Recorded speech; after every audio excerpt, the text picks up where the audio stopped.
A very good evening to all the participants. A very warm welcome on behalf of the organizing committee to our distinguished guest speaker this evening, Mr. Kumaran, General Manager, Bina Initiative Sendirian Berhad, and Madam Nurul Farhana Binti Rozman, Senior BIM Coordinator, Bina Initiative Sendirian Berhad. Welcome to the webinar on introducing BIM process into infrastructure works insight from the construction site. Members on the floor, to bless the event, we invite Brother Mohamad bin Jamali to lead the Doa recital. Assalamualaikum warahmatullahi wabarakatuh. Dengan kitab Al-Fatihah.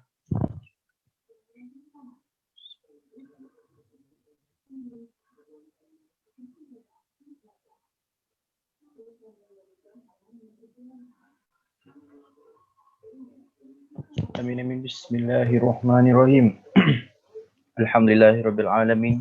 Wassalatu wassalamu ala asyrafil anbiya'i wal mursalin wa ala alihi washabbihi ajma'in. Ya Allah, ya Rahman, ya Rahim. Hanya padamu saja kami panjangkan kesyukuran atas segala rahmat dan berkat-Mu. Bersempena dengan majlis pada petang ini, kami memohon inayah dan taufik-Mu, kurniakanlah kesejahteraan dan kebahagiaan kepada kami. Bukakanlah hati-hati kami, lapangkanlah dada kami supaya kami mendapat ilmu dan pengetahuan yang berguna untuk agama, bangsa dan negara.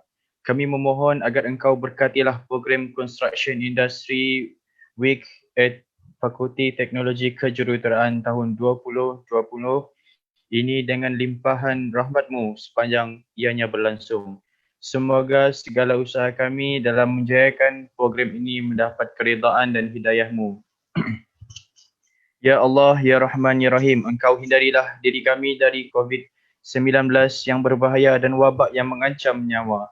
Engkau hindarilah diri kami dari musibah yang buruk sehingga kami tidak mampu menanggungnya. Engkau berilah kekuatan, kecekalan dan kesabaran kepada kami untuk menghadapi dugaan-Mu yang berat ini. Sesungguhnya pada hari ini, sepanjang minggu ini, kami berhubung bersama-sama dalam satu talian kerana-Mu, ya Allah. Kami berkumpul secara atas talian untuk menerima ilmu, bertukar pendapat dan menyumbang buah fikiran, menghubungkan silaturahim dan memberi sokongan ke arah meningkatkan lagi prestasi kami. Rabbana atina fid dunya hasanah wa fil akhirati hasanah wa qina azabannar. Wassallallahu ala sayyidina Muhammad wa ala alihi wa sahbihi wasallam walhamdulillahi rabbil alamin. Okay, thank you very much, Brother Iman. Now, please allow me to introduce you to our guest speaker this evening. Mr. Kumaran brings with him 20 years in project management with 8 years in BIM. He has been greatly involved in providing BIM service to major projects around the countries and driving its adoption in the construction industry.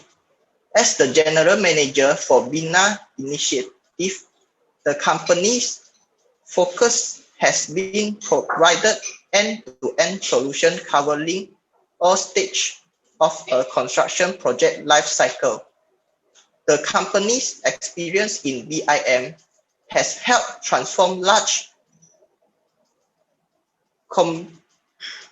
conglomerates as well as SMEs in Malaysia to implement BIM and see immediate benefits. About Madam Nurul Farhana bin Rozman, she is a civil engineer expert with extensive experience in civil 3D, infraworks and Revit structures. She has worked on various projects in Malaysia, including MRT, Pembrokeshire Highways, double tracks from Gemas to JB, and many others. As part of frontline BIM team on MRT and EDPP projects, her strategies contribution include successful project planning and developing strategies to meet deadline and achieve a constant update on project timeline. Without further ado, it is now my pleasure to invite IRTS Mohamad Hairi bin Osman, our moderator for today, to lead our webinar titled Introducing BIM Process into Infrastructure Work Insight from the Construction Site. The floor is yours.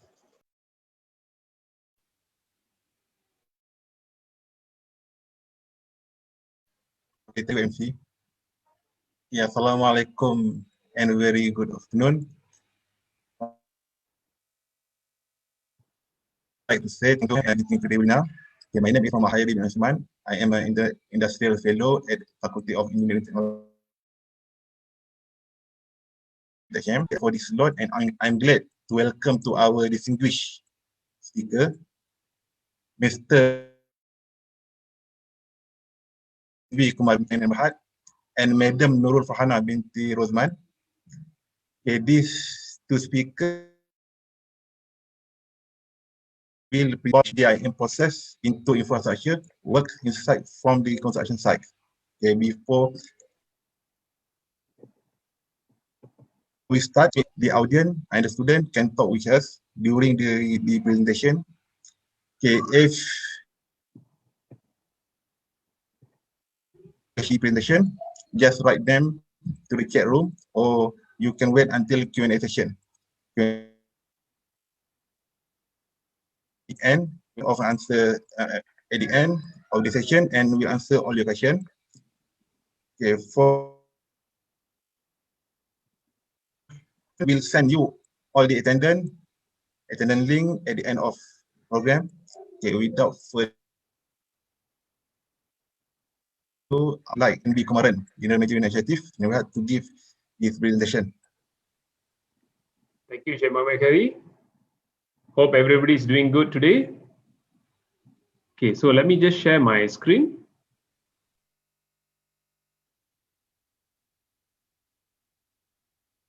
Okay, thank you very much, UTHM and the team. I hope everybody can read on the screen. Just to be sure. Mr. Tan? Yes, very clear. Okay, good. So good evening, and I hope everybody had a good lunch.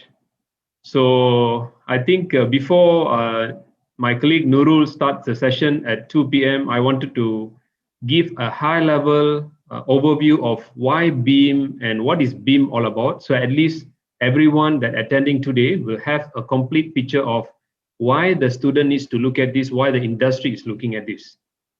Okay. So I think Nurul told me, sir, you just have to make sure 20 minutes you are done because I have more slides. So I told her I have 50 slides to run within 20 minutes. Okay, without further ado.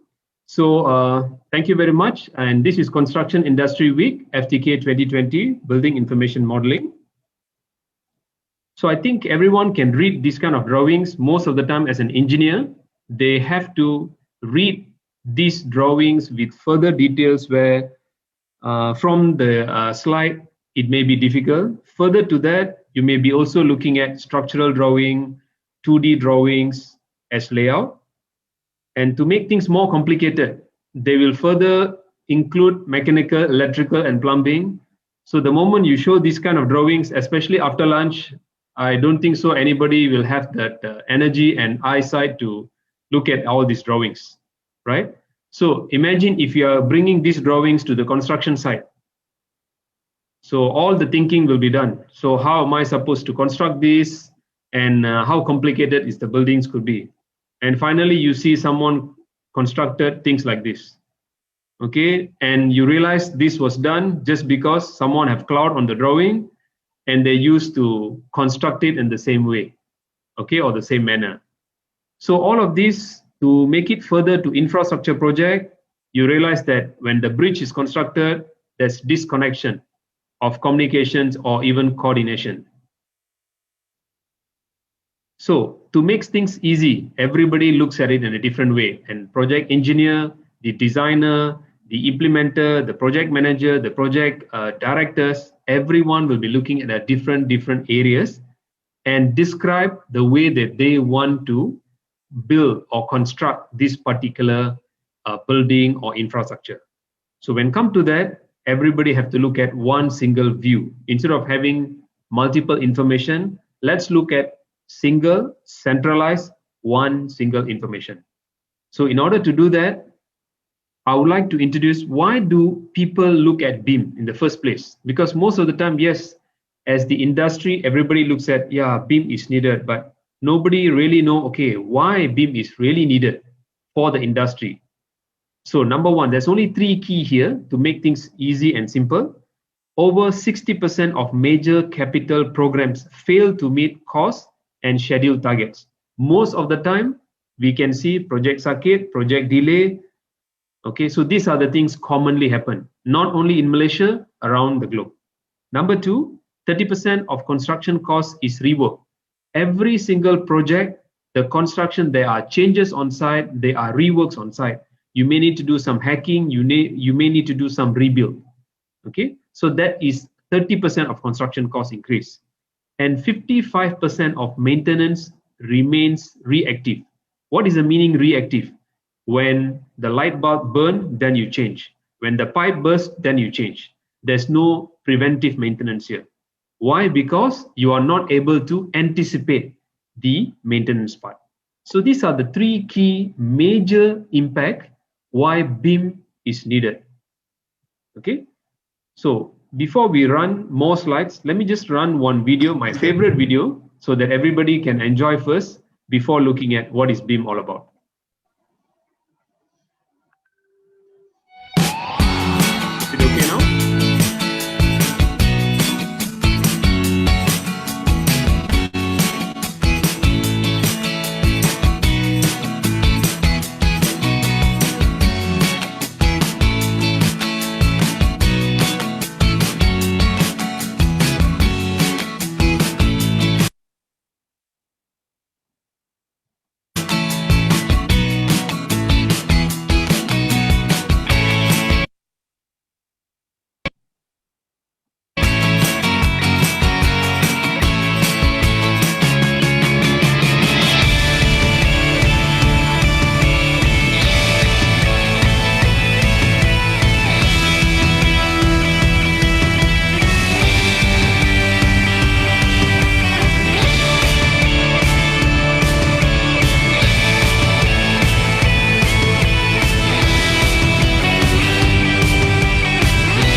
So I think everybody had an overview of what is BIM about. Okay, so I'm this one thing that BIM City doesn't exist at this moment. So you can see that is the future story of how people can understand overall from the conceptual for building using BIM and also for infrastructure using BIM. Okay, so what is BIM and why is it important? So what is BIM? BIM is an acronym for Building Information Modeling, and it's highly collaborative solution for multiple stakeholders, specifically for architectural, engineering, and construction. So if you look at the professionals to collaborate in terms of planning, design, construction of a building within one 3D model, okay? So you're able to utilize this more. Number two, if you look at BIM or building information modeling, is a process for creating and managing information on a construction project across the project lifecycle. One of the key outputs of this process is the building information model itself, which is a digital representation of the built asset, specifically for design, construction, collaborations, and also asset or facility management. So you're able to use BIM. Okay. So if you look at overall project life cycle, you are able to use BIM at various stages. So start from conceptual design, then you are looking at detailed design moving across. You are able to enable more analysis, then coming to documentation, then for fabrication team, moving towards construction as in 4D or 5D, then construction logistic in terms of site planning and logistic planning. Then finally, you come into operation and maintenance. And of course, BIM also can be used for renovations. So this is the overall BIM process in project development lifecycle. So if you look at the BIM process overall, so what are the process coming into? So you are looking at the high level first is plan, design, build, and manage. So within the benefit of the process, you can look at 3D visuals before the concept and construction. Okay, you're also looking at customization or flexibility or even design options. Rather than looking at drawings and sketches, you are looking at 3D models. Then you move into coordinations and collaboration. So when I look at coordinations and collaborations, you are also communicating with multiple stakeholders and decision makers of how this development can take place. Then you also identify conflict detections and risk mitigation. So conflict detection is where the clash analysis comes into play. You are able to identify any reworks that possible to happen later during design stage itself, before even breaking the ground. And the risk mitigation in terms of all the utilities, underground services, and also the weather risk mitigation can be anticipated by using this 3D model. Moving further, it is your performance and less reworks, moving to productivity and cost optimization. So overall, if you look at this, you can reduce 20 to 30% of wastages because you are able to plan, anticipate, then only execute. Because most of the time, the plan it's executed, but without having a proper coordinations or collaboration in terms of information. Then finally, you can see easy for maintenance for the entire building lifecycle. So if you look at from plan, design, build, and manage, you also can look at what are the key benefits here. At the conceptual and feasibility study, you're able to use BIM. Schematic and design development, BIM is still added value. Simulation and analysis. Construction documentation, where the construction drawing is produced from the coordinated BIM model. And then moving towards fabrications, the entire fabricator's quantities, sizes, precisely provided from the BIM model. Then you can able to build and construct on site using the 3D BIM model. And with the same integration, you are able to bring it over to operation and maintenance. The same single model that you used for conceptual design, detailed design, construction, fabrication, now finally you're using for operational and maintenance based on as-built model. Okay, so this is overall BIM process. So before moving further, we also need to understand what is the adoption rate within Malaysia itself, where we are, okay, as of BIM. And this status of statistical information is been provided by CIW based on 2016's adoptions information. So if you look at it from the central region, it's about 78% adoption. And if you look at northern region, it's about 2%, 6% on East Coast region, 8% on the southern region. And if you look at Sabah and Sarawak, it's about 6%. Okay, and this percentage have moved further because there's majority of projects specifically for government related project, they have included as an obligation that the main contractor or the project management consultant have to adopt into BIM. So what are the benefits of BIM? Feel free to stop me because I'm used to doing this. I'll be just proceeding further here. Okay, so first is design. So most of the user will be coming from the design participants or design usage. So at design, you are doing visualizations. So visualizations will help make faster decision for design intent and also project execution, because you're able to look at what will be constructed at the design stage itself. And not only used by the architect, it will be used by all the stakeholders, including structural engineer, including M&E engineers, main contractors, even the quantity surveyors or the QS consultants. Second benefits or second value by using BIM will be conceptualization. So you are able to explore more possibilities in less time and efficiently create and manage complex geometry. Most of the time, only architects will have high level of information or creativity by using 3D model or even SketchUp, for example, from those days. But now, by using BIM as a process, your conceptualization carries information.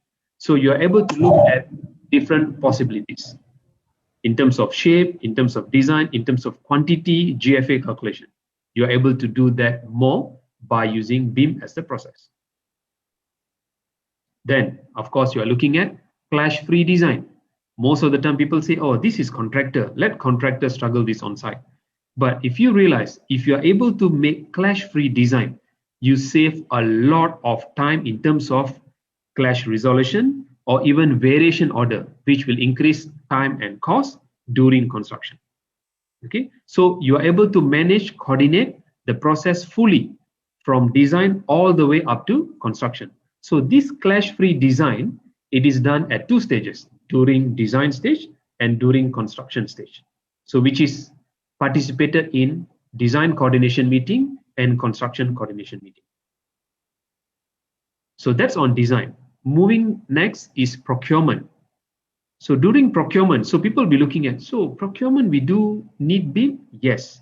You are able to use BIM for work packaging, which is aligning the design and contracting strategy. So you are able to also visualize, do I need to have one contract to execute this entire building or infrastructure project, or should I split this into a work packages?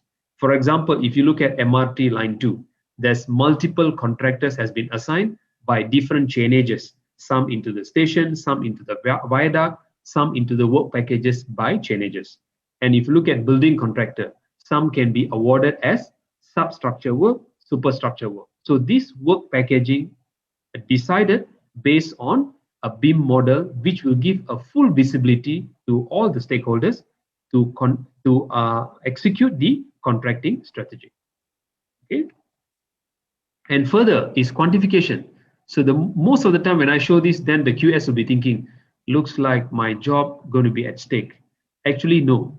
So as the quantification comes in or quantity takeoff, BIM model able to produce quantity, but QS consultants or QS still needed in terms of putting up the rate and also do the best optimized quantity or the best optimized cost. So QS still needed to do that. But this quantification is model-based quantification, and the estimation are generated from the bill of quantities, which you can bring it over to the tender documents for the tender execution process. Okay, so it is interrelated and vice versa. Any changes on the model automatically reflected into the quantity and also reflected to the BQ. Okay. So of course, contractor evaluation. Now, by having BIM in the process, you also will be able to evaluate the contractor, whether they understand completely of the BIM, not about only the model of 3D, the method of construction.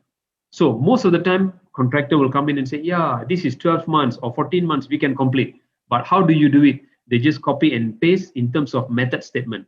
Now, by looking at 3D model, they need to incorporate their schedule, with method statement. So this will give them an idea how these 12 months of execution or how the 14 months of execution takes place in terms of their logistic, in terms of their transportation, in terms of your method of construction.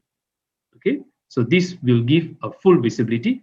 And there's also one session where all of you will get full knowledge about 4D simulation. I think one of the days in this 1 week. And anticipate risk. You're also able to anticipate risk by having BIM model, because you are able to look at real world condition and site specific environment. Because when you look at infrastructure project or even a building project, the footprint of the project or even the alignment of the infrastructure project can be superimposed against your Google information or your Lens partial information, so that you're able to see what are the existing structure or what are the existing utilities that exist and how these can be benefited. Okay, just one second. I think I played on the machine too long. Okay, so that's on the anticipated risk. So now on the construction. So moving towards construction of the project lifecycle, you are looking at planning.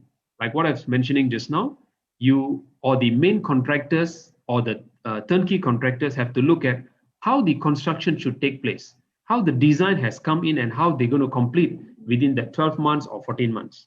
So based on that information, the model will be integrated with the schedule. So you are able to see how day one or week one or month one, what will be planned to be constructed and how this will be executed. That's where combining of 3D model together with the schedule represents as fourth dimension. So the fourth dimension is the time component here. Progress report. Yes. Now to take this further, people have used drone to pick up the actual progress monitoring on site and also scanner to compare planned versus actual. So you're able to compare what was planned for and what has been executed actual on site, rather than using photo and also compilations of progress report. So you can do that by using drone and BIM model now.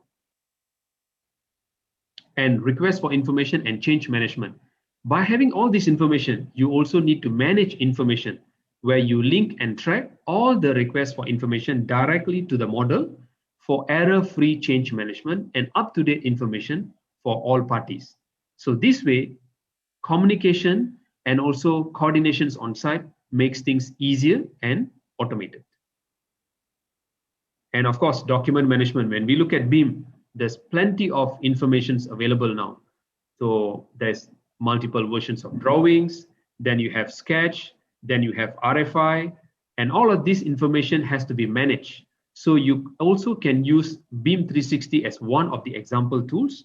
There's many other tools available equivalent to your Dropbox or Google Drive, but Dropbox and Google Drive became only archival platform, but by using an automated BIM platform for document management, you are able to keep track of when it was changed, what was changed, what version of model or drawing that you are looking at. All this is interrelated without you remembering or keying in somewhere that you know that, oh, this was the latest version, this was the previous version. You don't have to do that. Okay, payment certification. So this is also one part of the construction process. Yes, progress of the construction is achieved, but someone has to certify that this progress is up to the plan and up to the acceptance of the design consultants and also the owner. So for progress payment and tracking for finances against project progression with live updates from the field. So based on the 3D model and based on the drone capture information and also tabulated information by the QS consultant, you are able to integrate this and able to portray and show what is the planned progress, what is the actual progress physically from the site. So the last stage is handover. Handover coming into final documentation. Now, this is the tricky part. Most of the time when it comes to handover, the construction drawing will be chopped or approved as as-built drawing, and this information will be moved to the facility managers or the asset management team. but then the verification is the most tedious, okay? Including the UTHM campus that you guys are staying now. The process of verification, there was separate consultant was verifying this. But with the 3D model, you can do a verification quickly because as-built models carry the as-built information where you're able to create, manage, and also report building spaces plus the asset with spatial containment, which is the location. So you know that which room, what do you have in the room? So if let's say, for example, an aircon, what is the brand of the aircon? When did they install? When did they service? You are able to keep track of this information. That comes under final documentation. Of course, to move it further, you need to do asset management. To take next step is from the as-built model, which is called as LOD 500, level of development or level of detail at 500.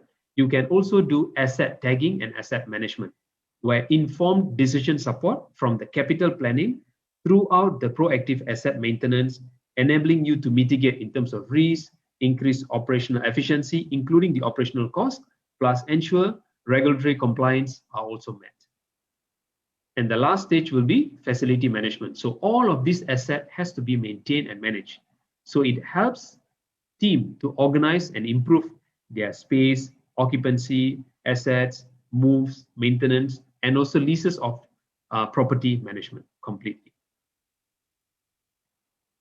So that is overall on BIM specifically. But then everyone talks about digital now. Everyone wants to move the entire manual process to digital. And we are the last second industry in the world that moving towards digitalization before agriculture. Okay, so what is the digital construction process that we are referring here? The entire digital construction process, which involves BIM process in construction, and then there's 4D and 5D simulation. So each of these represents as a topic. Please stay tuned and also follow up with all our sessions because the team will be delivering more details on BIM process in construction, 4D and 5D simulation, BIM expertise and certification, what you can do next, lean scheduling, project management, digitizing site processes, and also reality capture. So this is what we are touching for this entire week. And if you realize from 6th of December all the way until the 9th of December, these will be the speakers and they will be touching on each of these topics. And each of these presenter are the subject matter expert for that particular topic. So take advantage of this particular situation. Okay, so in order to get more information of these sessions and also the digital site management or training and certification or digitizing process, as we are thinking about moving towards digitization, feel free to scan this QR code. You will get more details. Directly, you are communicating with the person in charge. Mike, you're able to scan here. You will get Mike's contact directly. Arif on the training and certification to take further. And Ash on the digitizing processes. You can just scan it from there. Okay. I think overall, I've taken, I think it's about 37 minutes. Okay. So any questions and answers? Thank you very much, Mr. NB Kumaran, for amazing presentation. Okay, for those who want to ask questions, you can ask now.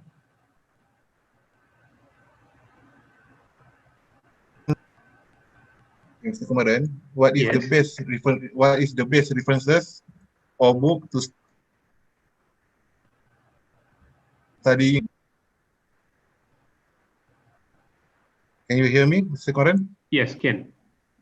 What is the? My question is, what is the book or references to start studying BIM? Okay, that is a very good question actually. If you look at material that's available for the past 20 years, there's plenty of materials that's available. But in order for us to structure and go towards a proper implementation, so the best way is actually to look at, you can search for BIM in construction industry. So when you look at BIM at construction industry, there's technology references provided and also university references provided. So if let's say, for example, this is an architectural student, they can look at AIA University. So they take leads on the BIM. Okay. And another for building, you can also go into the Building Smart. So Building Smart also provides research and also information, a guided way of how BIM is executed. For infrastructure, later I'll get Nurul to advise what is the single source that you can start to use.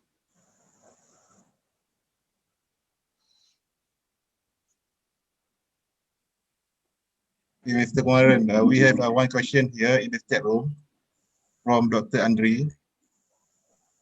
Okay, so let me just read that here. Mr. Kumaran, can you hear the question? Yes, I can see that. So do we have any unexplored part from BIM system that worth to be studied in a research, since it seems that BIM is already a well-integrated digital system and ready to be used by market? Yes, Mr. Andre, they are. In fact, currently in the overseas, especially specifically if you look at the Middle East, they are looking at BIM towards risk management. Okay, and if you look at UK and US, people are using BIM for health and safety compliance check. So they take the BIM model and start to explore for simulations. Okay, and to make it further, people are also looking at how the heat analysis or wind analysis, all of that already in place. So if you ask me, is there any unexplored area specifically on digital? Yes, I think it's a good question to think about actually. Okay, thank you, Mr. Kumaran. Okay, and Dr. Panel, I think you have a question here. BIM, any recommended material BIM in construction process or building smart? So this is the velocity. So the velocity kat sini awak kena change to meter per second first. Okay. Net velocity adalah sama dengan 0 meter per second. Kenapa 0 meter per second? Sebab dia nak stopkan kereta tersebut. Okay. The interaction. Is that Interruption, right? That's why I was thinking how Dr. Panel's voice totally changed.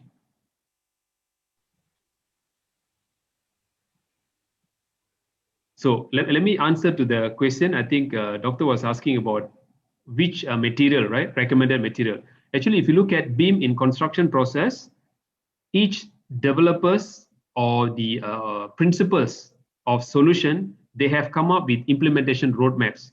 You can also use that. That means it can come from Autodesk, it can come from Bentley, you can come from ArchiCAD. Okay, that can be used. And Building Smart has standardized it to a certain extent. They have standardized it towards constructability. Okay, and Cik Lutfi. So currently, in what level of BIM implementation in Malaysia? Okay, so when we talk about level, yeah, I did not touch on the level. I believe the team will be touching on the level. So there's level 0 up to level 3. In Malaysia, at this moment, we are working towards level 2. Yes, where it is coordinated and exchanging BIM model on a single platform. Okay. What is the biggest challenge for BIM implementation in Malaysia? Okay. The biggest challenge, people still have the mindset, BIM is expensive, not now. Okay. So if you look at people talk about BIM is expensive because they refer back to 3 years or 4 years back. The technology that 3 to 4 years back was very expensive. When I say expensive, one license to use specifically, for example, right, I'm giving like Revit, it will cost about 20,000 ringgit per user. Okay. And now if you look at the same license as a subscription mode, will cost you in between from 7 to 10,000 ringgit. Okay. So if you look at Bentley, the desktop application for authoring tools equivalent to Revit, it's also cost about 20 to 30,000 ringgit those days. Now, based on the subscription model, it's 1/3 of the price. Okay, so first challenge is people have this mindset, this is expensive from technology point. Number 2, they always believe BIM going to drag the entire project time frame. because it is something new. People are going to jump into this, people are going to explore further, but it's going to complicate their manual way of processing construction. Okay, so that's the second challenge. Why do people think this? Because they are used to executing in the same 2D way, where they are able to do things faster because they are always used to CAD industry or CAD platform. So they always want to move that way. So for example, look at all of us. The youngsters will learn BIM faster than anybody else because they are tech savvy. Okay, so that is the second challenge. So the third challenge, there's not complete policy or visibility in the country to say that, okay, is CIDB taking lead, or is JKR taking lead, or is oil and gas who is taking lead on this? So if there is a BIM policy, which CIDB have spearheaded this since 2009, but it's taking longer time to take place. So there was CITP, which ended in 2020. Now you can look at the new construction up to 2035. They have come up with a roadmap. So CIDB have taken this effort together with JKR towards BIM, how BIM can be executed and also implemented in Malaysia, which involve private agencies and also government agencies. So anybody wants to explore more into BIM should also refer to CIDB website and JKR website, because they have implementation strategy and also BIM guideline. Okay. And let me just move further. That's done for Chiming. Okay, Rahman. Is it worth to invest on BIM, especially in this pandemic situation? Okay. This question is very good. Okay, invest in BIM. It's most of the time people look at, okay, when it comes to BIM, can I buy the software, send someone for training, the magic can happen? No, the magic does not happen. So first thing is, we need to identify what is the objective of BIM that I would like to adopt into my organization or into my project. First, they need to identify, because you have 5 different values, right? In terms of coordination, in terms of clash analysis, or even quantifications, or even visualizations. You need to identify, why do I want to adopt into BIM? Maybe for coordination, for example. Then from this coordination, who are the parties involved? Are they BIM ready or are they BIM not ready? If they are BIM ready, to what extent have they moved into level 1 or level 2? If they have in-house, or they're going to outsource to external third party, right? Once that is been identified, then they should move into implementing this. So if you look at investment, you need to cover 3 things: people, process, technology. So these 3 things, don't take technology first. Look at the people and the process, because people is your asset that currently within the organization for you to run. If the people say, no, BIM, I'm too old to learn this. If you have, for a sake of analogy, right?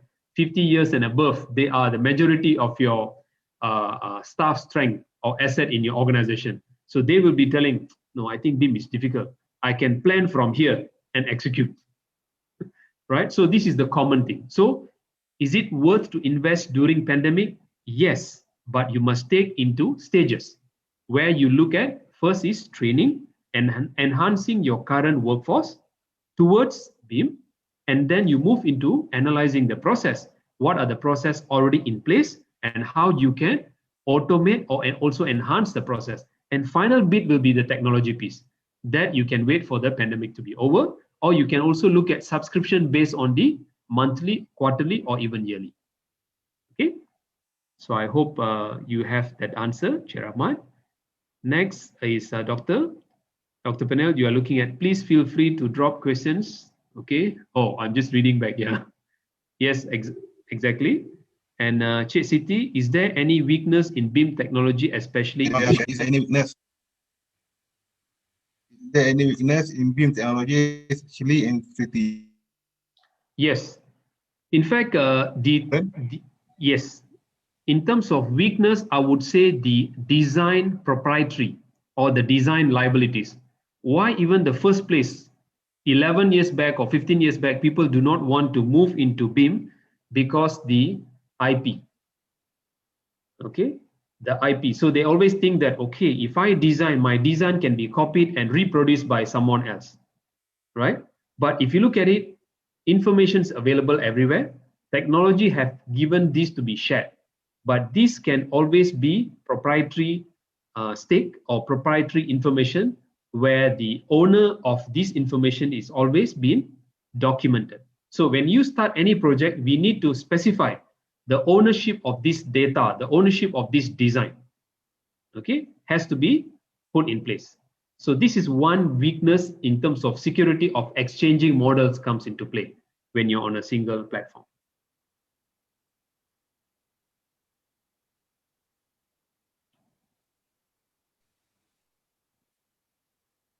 Any other questions? Any question? Mr. Kumaran, I want to ask you. Okay, if there is a BIM in market, so how the BIM tools communicate each other? Okay, Cik Mohamad Hairi, can you repeat that question again? Because we lost at the beginning stage here. Okay, there are many tools. Right.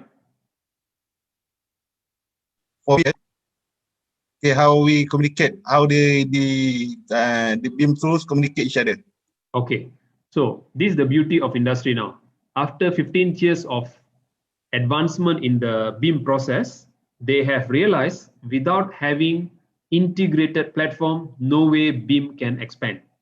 So each technology provider, name it Autodesk or Bentley or ArchiCAD, all of them produce BIM model, but to a certain standard, the standard called IFC.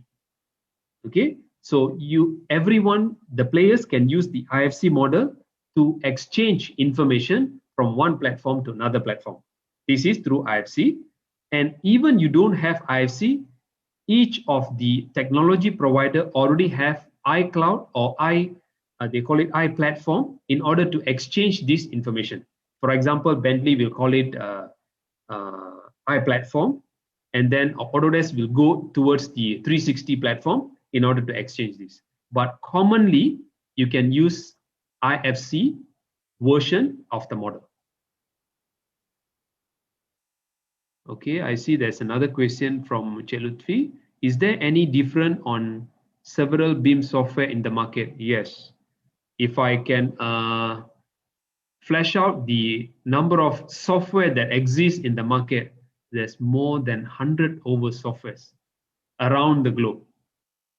Okay, so the most commonly actually you can see nowadays is actually Autodesk, Bentley, ArchiCAD. These are the most commonly you can see. The other important here, when you look at software, we also need to look at support. Who can provide support and also training within the country so that we can expand from there.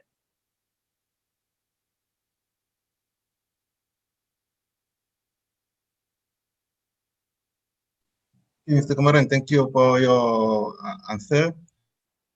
Okay, thank you very much. I think it's a very good session. I have more questions. So if you guys have any more questions, please take it through my team, or you guys can drop email.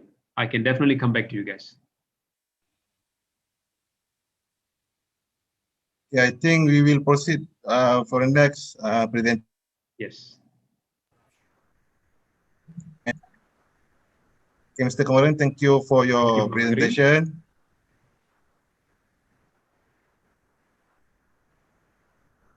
Can you proceed your presentation? Yep. Yes. Ready. Okay. Hi everyone. Thank you, Mr. Kumaran, for your sharing input on BIM. Okay, I will continue from here. Okay, I will share my screen. I'll share my slide.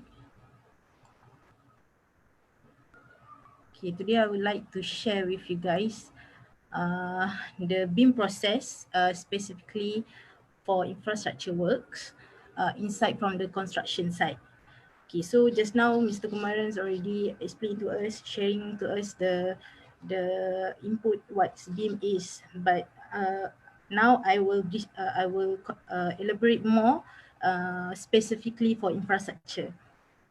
Okay, so today this is the agenda. What I'm going to share with you is what is the BIM for infrastructure, some demonstrations, sharing section. Sharing section might be our previous project and sharing all the projects that happened before, and also the Q&A. Okay, I hope everyone can see my screen and can hear my voice. Okay. Okay, first is a BIM for infrastructure. Okay, BIM for infrastructure, in any project, either building project, railway project or other project that's related to BIM must come with infrastructure element first. Okay, so what's our contents in infrastructure element? They will be road, rail, bridge, building platform, you can see here, utilities underground, okay, like sewerage, water supply, all the telco line and others here. And then the water areas, tunnel, and the last one is the drainage or the channel, and also the channel, okay, for the construction. Okay, next is, okay, I have a video showing you overall that BIM for infrastructure. Maybe I can share to everyone. Let me play this video. In today's civil engineering, traditional ways of working are often insufficient. While some industries have embraced digital transformation, the move to enhance the process of planning, designing, and building infrastructure continues to lag. Firms still maintain traditional systems and outdated 2D processes, resulting in increasingly complex projects while exacerbating budgetary and schedule pressures. Take road maintenance. Traditional methods to mill and overlay can lead to large overages due to design process limitations. Even worse, roadways can remain out of design tolerance after maintenance, resulting in deficient road conditions and safety concerns.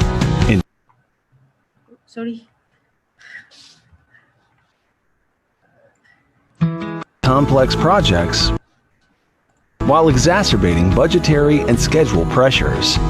Take road maintenance. Traditional methods to mill and overlay can lead to large overages due to design process limitations. Even worse, roadways can remain out of design tolerance after maintenance, resulting in deficient road conditions and safety concerns. In bridge design, workflows often involve different complex applications that are not highly interoperable with each other, causing significant loss of productivity due to the start and stop nature of project cycles. Digital transformation brings new ways of working by making accurate design data and intelligent design models persistent throughout the project and operations lifecycle. You can now work faster and make more informed decisions. You can put stakeholders at ease with better coordination. And everyone can collaborate with greater design efficiency to dream and generate inspired solutions to complex challenges.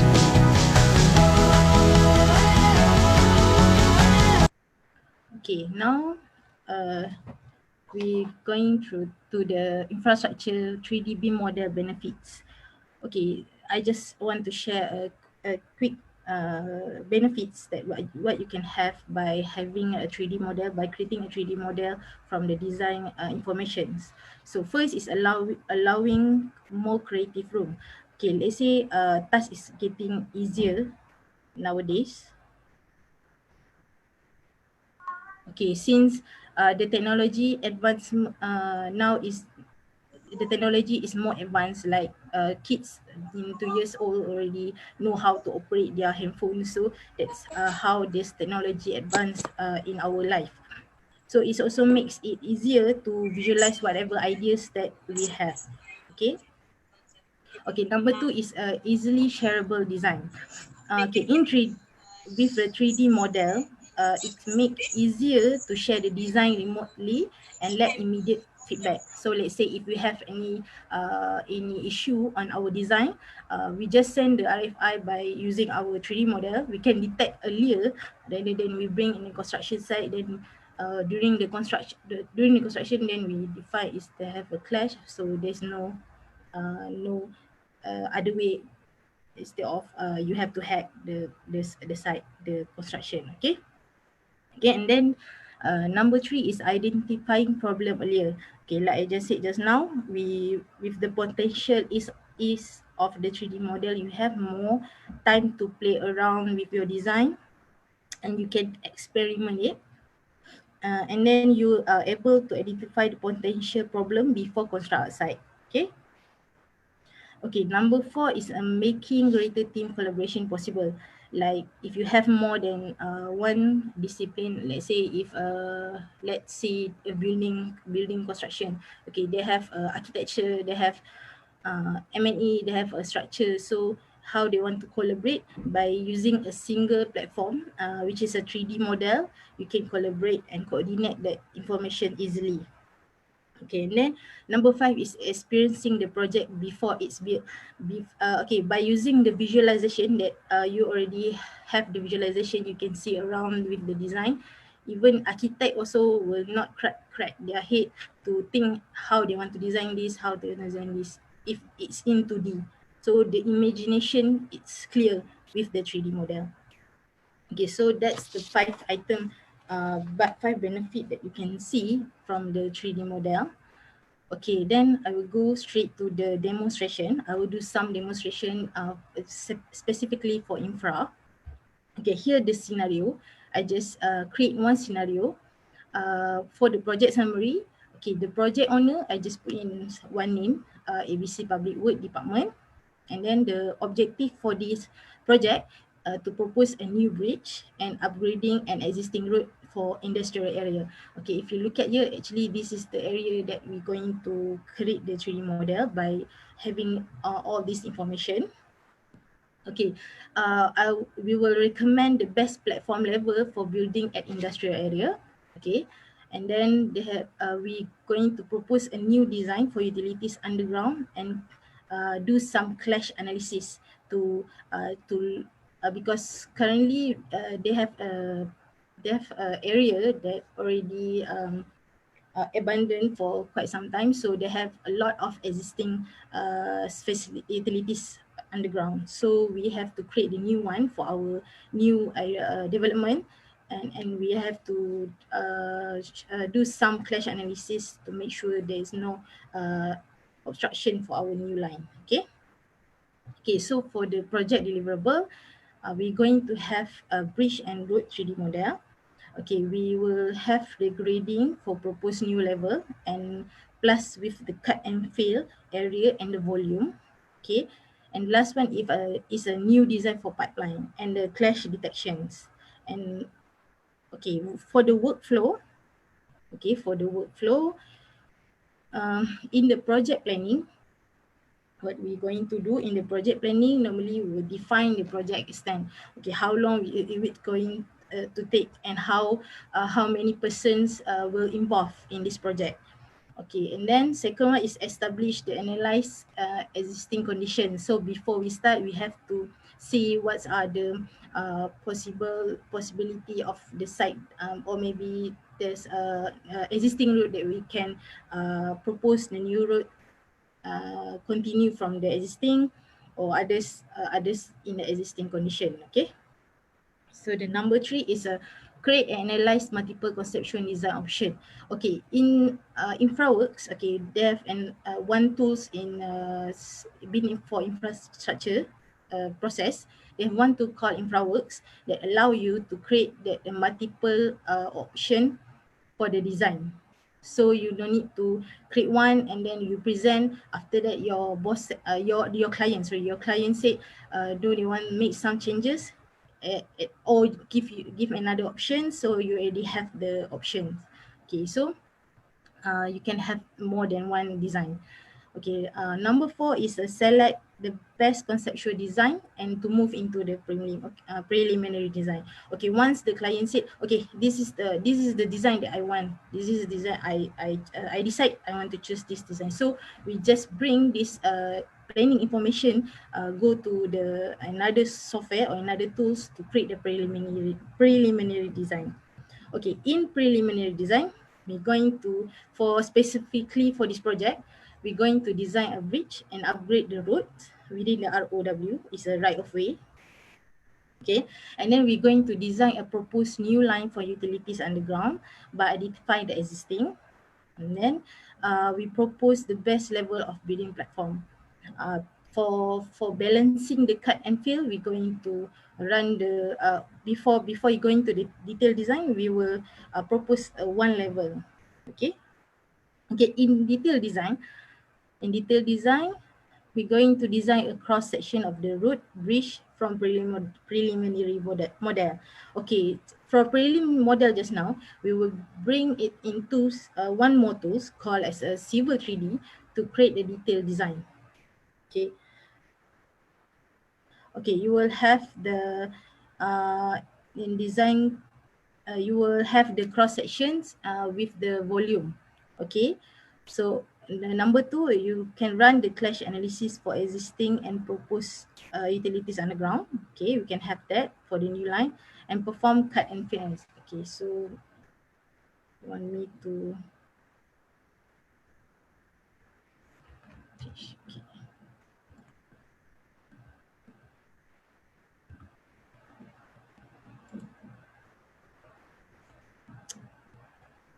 It's okay, maybe I just proceed first.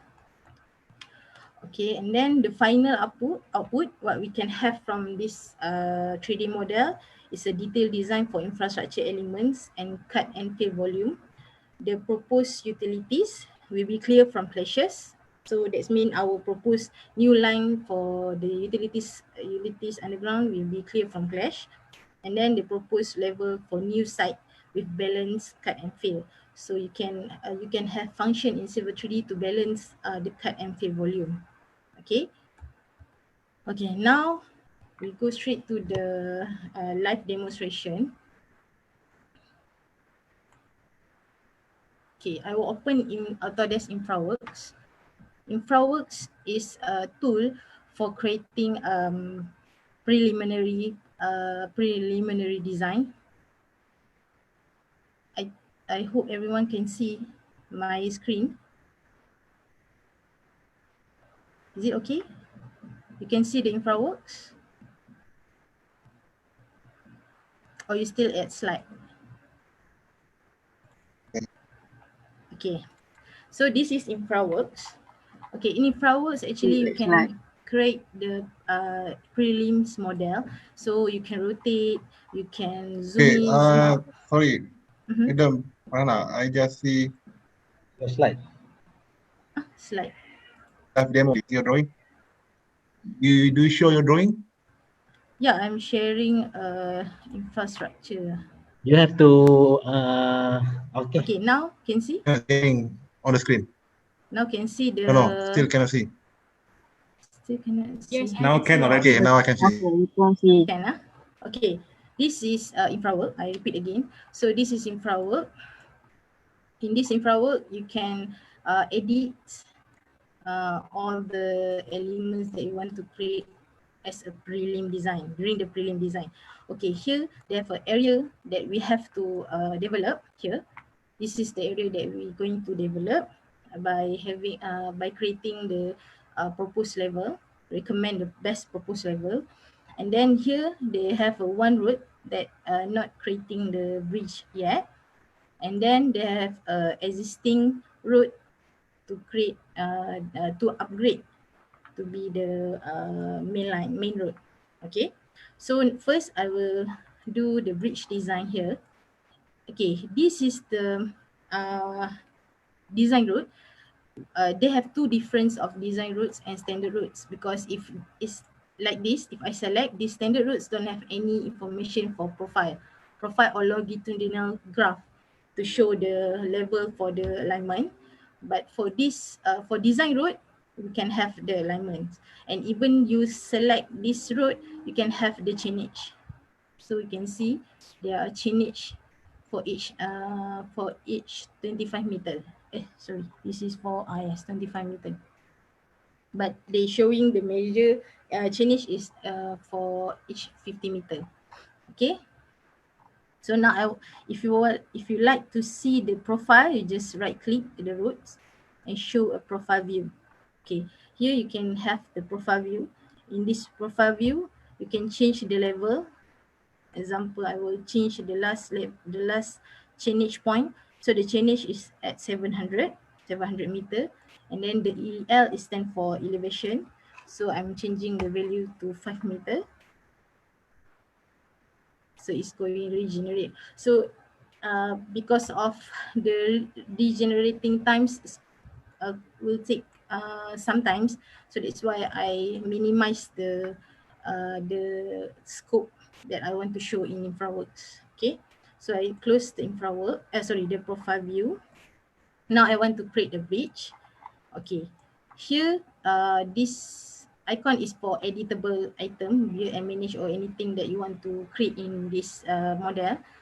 This is for design road, specific for design. And then this is a design for structure or bridge. So I'm selecting this icon. Then I'm selecting edit design structure, selecting. Okay, for bridge, they have 3 type of bridge design in InfraWorks.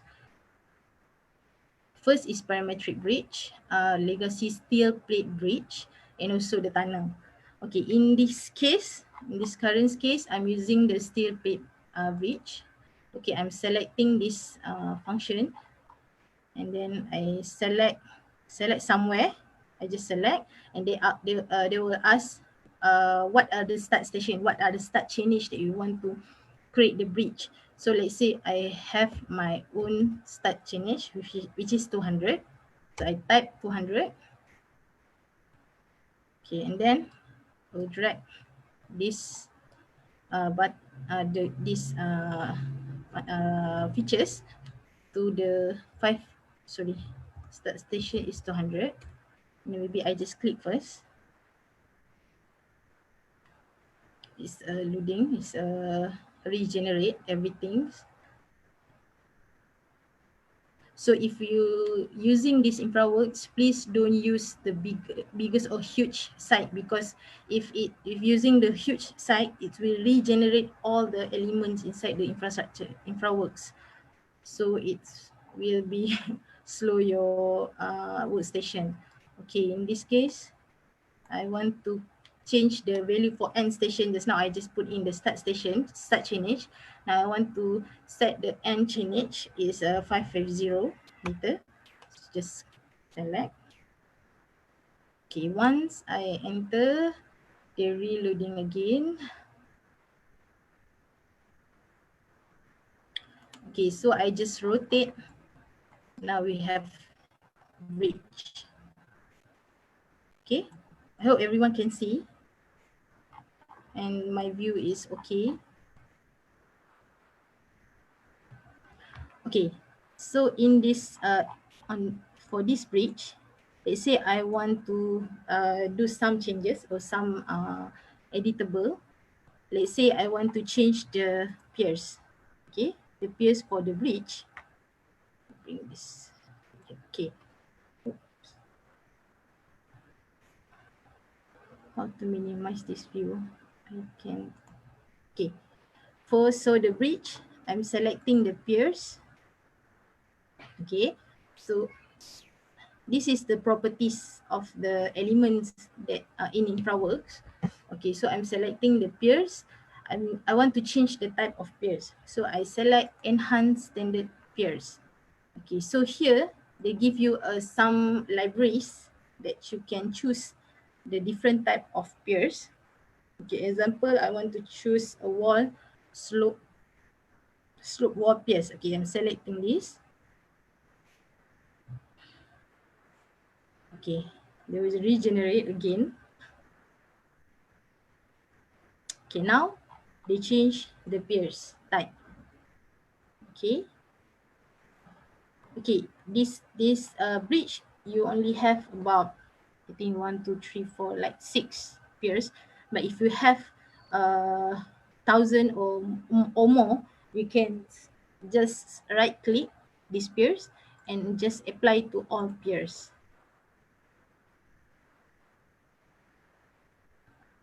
Okay. Okay, now they're changing all the piers to the same piers that I choose just now. Okay, next one is the pile cap. Okay, here they have a pile cap below the piers. Okay, let's say I want to change, no, I don't want to change, but I want to lower down the pile cap below the ground. So height above the ground, I will change it to, since it will be below the ground,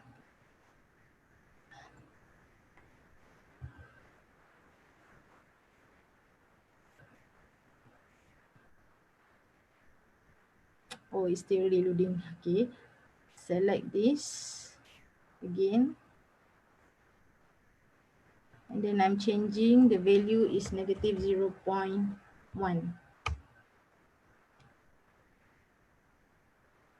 Okay, so you can see the piers, the pie cap, but actually it's below the ground. So let's say for the rest also you want to make it negative 0.1 below the ground, so you just right click, same like piers just now, I just apply to all piers foundation.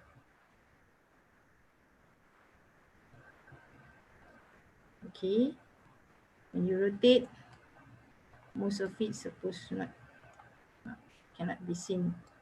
Okay, if they still have, maybe you can, actually you can use the can have the button. Okay, so you just play around with the value, or you can use this arrow, this function to rotate the pie chart.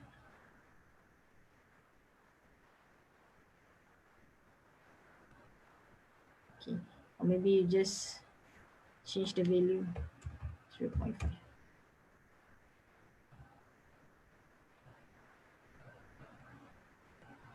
Okay, there you go. So maybe just, okay. So that's how infra works for the prelim design. For the bridge, okay, now I don't want to waste our time with play around with this because it keeps reloading and it keeps waste our time. Okay, so second is upgrading the new roads. So now we have one existing road that I want to change to the to the new road, new design road. Okay, so this road I have to convert first. Okay, right click, I convert to the components road.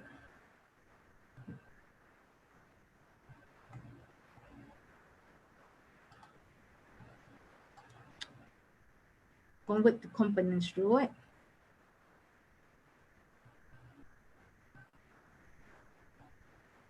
Okay.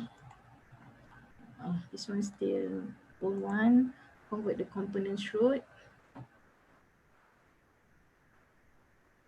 Okay. So let's say I want to change the design. I don't want to see in the only two lane road. I want to change the assembly. So I go to road design. And I open the, okay, here actually they have a style palette. In style palette, there are seems like library that you can see all the elements or all the features that you can bring as a 3D model in InfraWorks.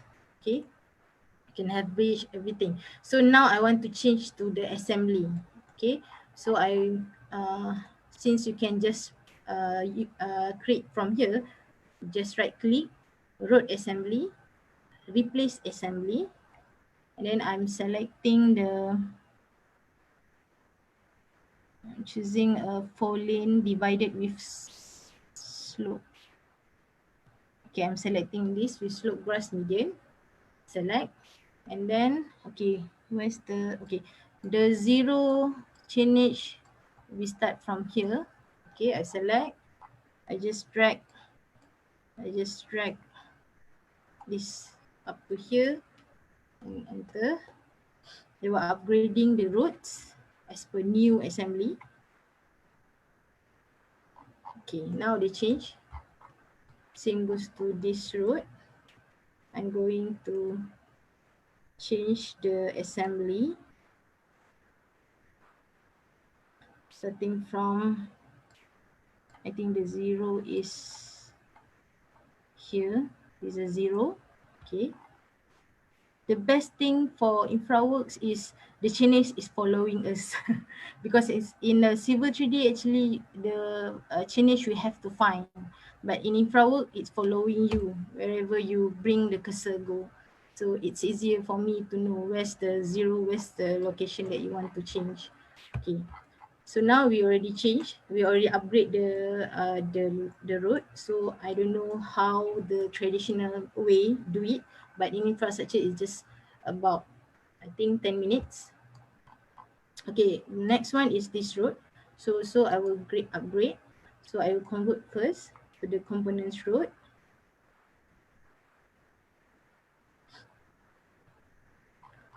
Okay, and then I'm going to change the road assembly, replace the assembly. I'm still using the same assembly. Okay, the zero change here. And then I just drag this vertex until here. Right, enter.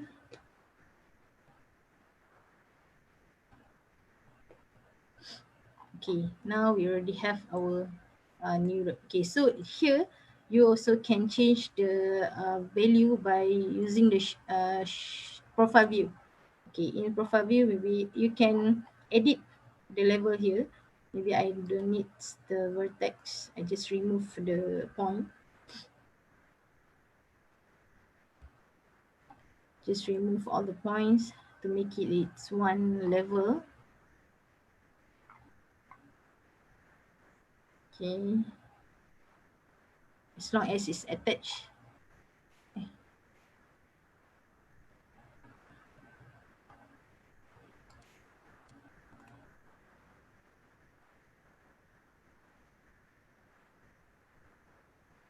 Okay, as long as it's attached to the existing road, then okay. Okay, now I already create the upgrading road.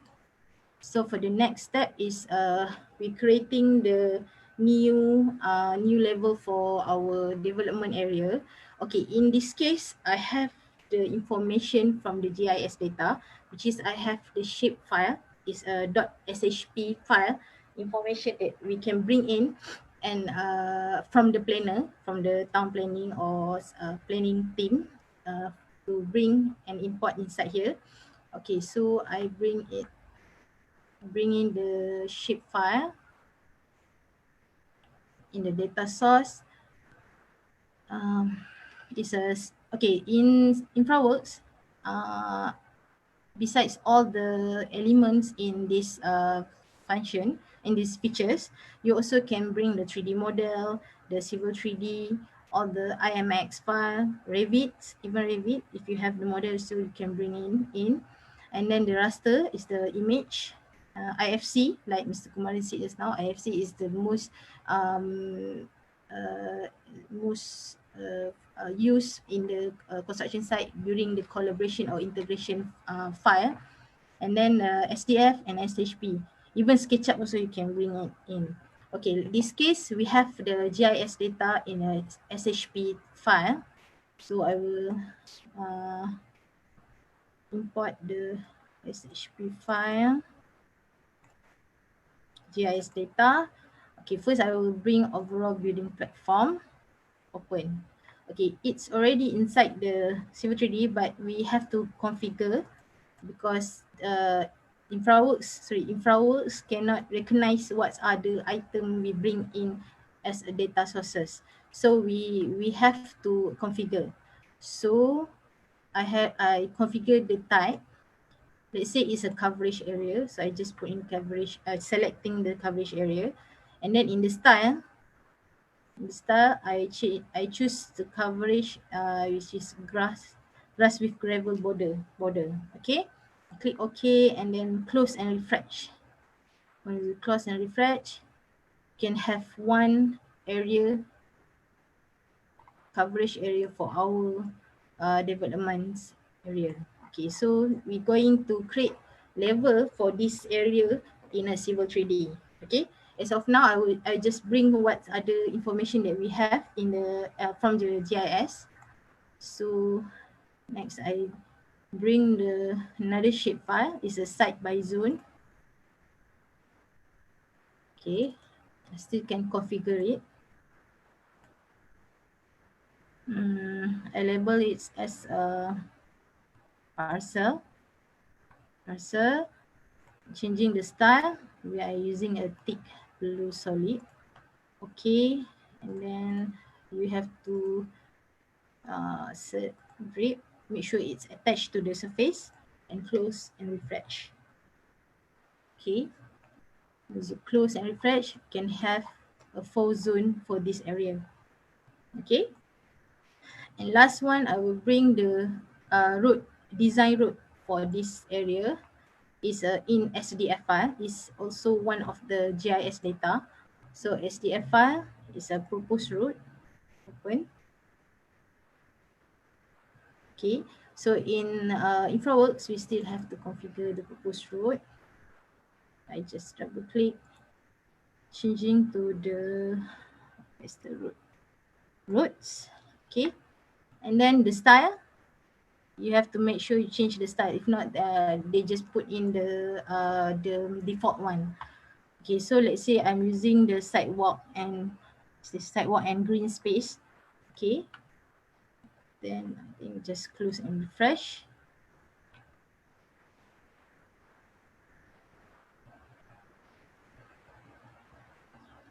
Okay, now I have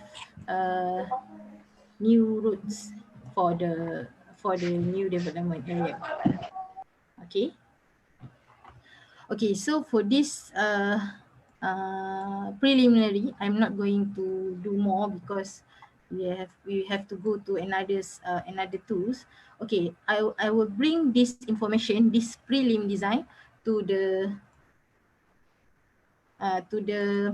Civil 3D for the detailed design. Okay, so I will open the, okay, before that we have to export all this information from InfraWorks to Civil 3D. So how we want to import in InfraWorks is allow you to export as a IMX. Okay, I'm selecting export in IMX. Okay, either you use entire model to bring a Civil 3D, and there will be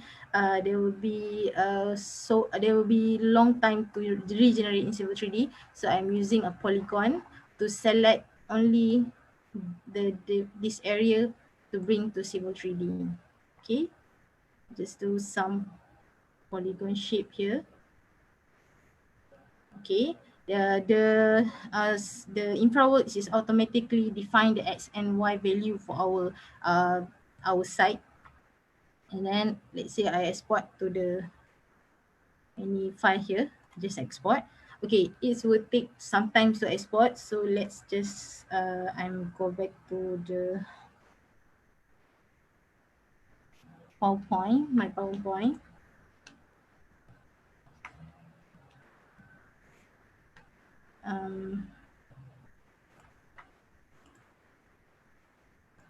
Can see, right, my PowerPoint? I share already. Okay, now we're going to the detailed design.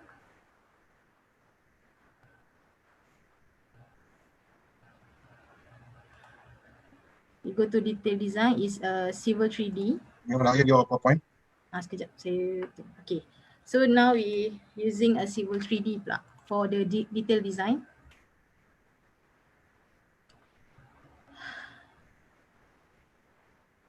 Take some time so to open. Okay. Sekejap, saya rasa semua orang tak nampak saya punya screen Civil 3D.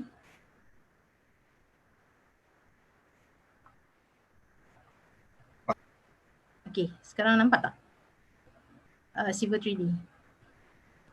Belum. Belum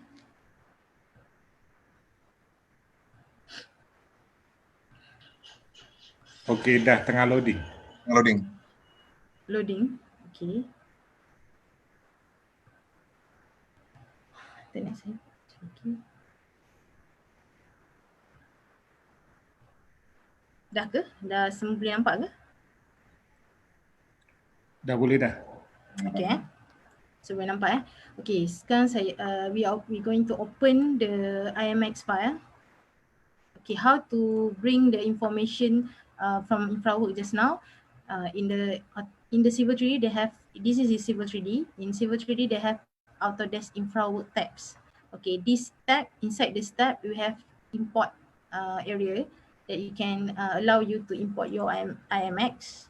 Okay, if you select this IMX and you go straight to the file just now, they have the IMX file from infrawork that you can bring in. Okay, but I'm not going to do this now because it's going to take some time also. So I just open the drawing that already import the IMX file inside.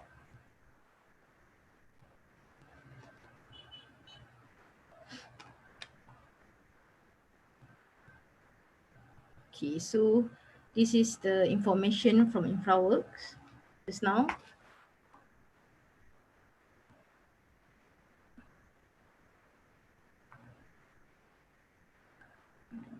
So keep reloading.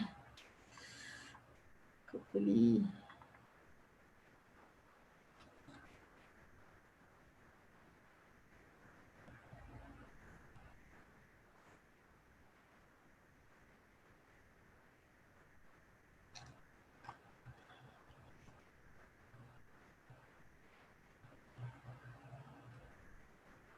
Okay. Okay. So I just zoom in into our site. Okay, so it's more. So let me touch up a bit. Maybe I just change the view for the surface because actually the surface makes this view full with hair wire. Okay, so I changing the style, only border, so you can see the contour. I just hide the contour.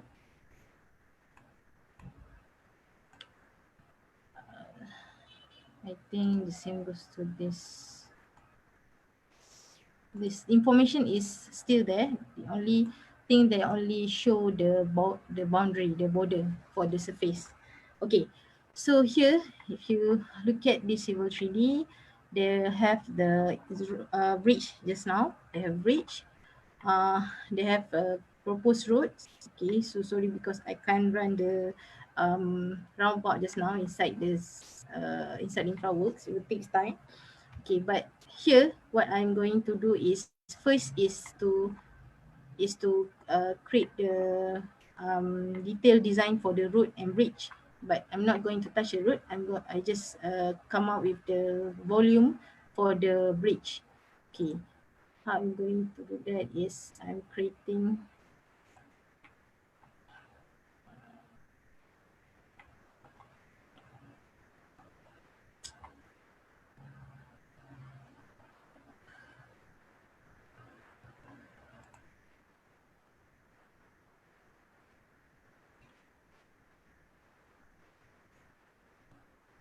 maybe I will try to close some tools to make my PC moving. Okay, so now I want to create the profile for bridge alignment. Okay, so I'm selecting this bridge. This is a bridge corridor. I just right click, display send to back. Then I can select the alignment. Okay, what I'm selecting just now is alignment. Okay, maybe I just rename first because they have a lot of alignment inside this model. So I just rename it as a bridge alignment. Okay. Okay, and then I will come up with the profile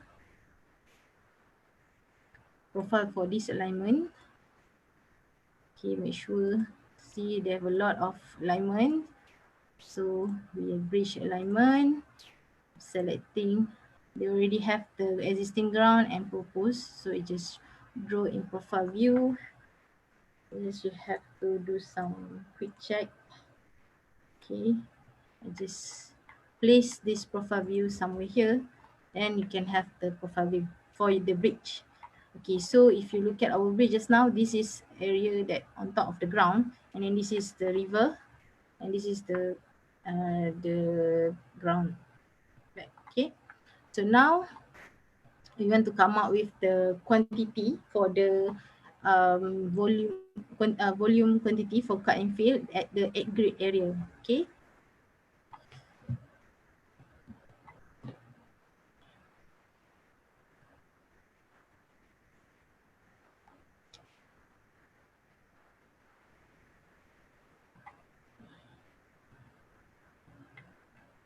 Okay. Okay, so I will create a sample line. Before that, I need to have the corridor surface. So I'm selecting this corridor, the bridge corridor, and then go to corridor properties. I rename first this corridor as a bridge corridor. Okay, and then the surface, I'm creating the top layer of the bridge view. So it's a top surface only. So I will have the surface here now. Okay, now we want to come up with the quantification. We need to have a sample line. Sample line will represent the section view for cross section, the alignment of the bridge corridor cross section. Click OK. Here, this one will be finished ground. Okay. Okay. Stations. Okay. So now you can see they will create a multiple line in the cyan color line for sample line. It's showing that for each chainage, for each 25 meter, they are put in one line. Okay, represent the cross section. Okay, I enter to accept this result. Okay.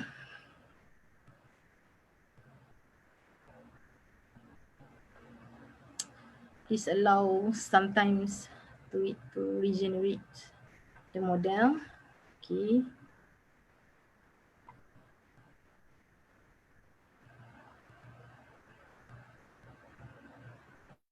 Okay. Then I will come up with the cross section here. But before that, I have to analyze first the cut and fill. We show the alignment collection. This one going to be existing. This one is a bridge level. Click OK.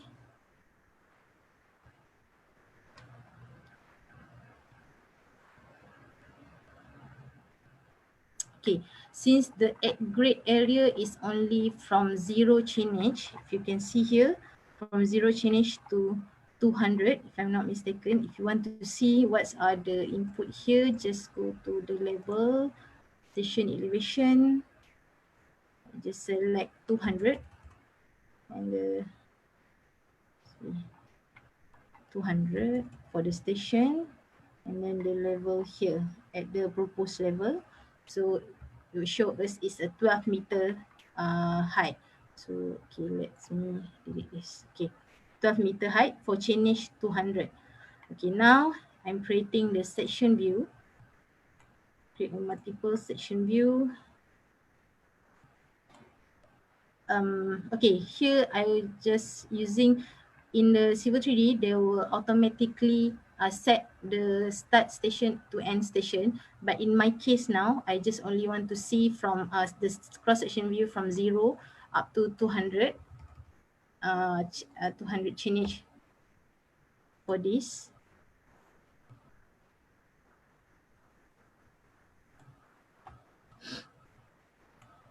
Okay. Okay, so maybe you have to edit some information here, but to avoid hang, better I'm not put in any information. Okay, so now we have the information.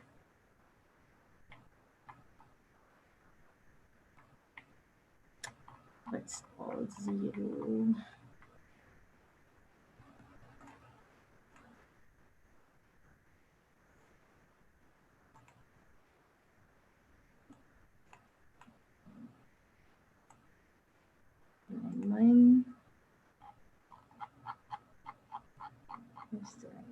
Okay.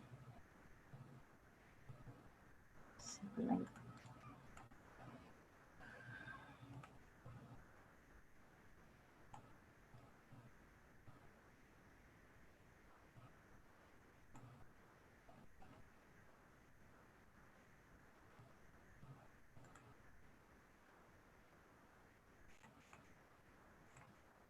supposed to come the value, yeah.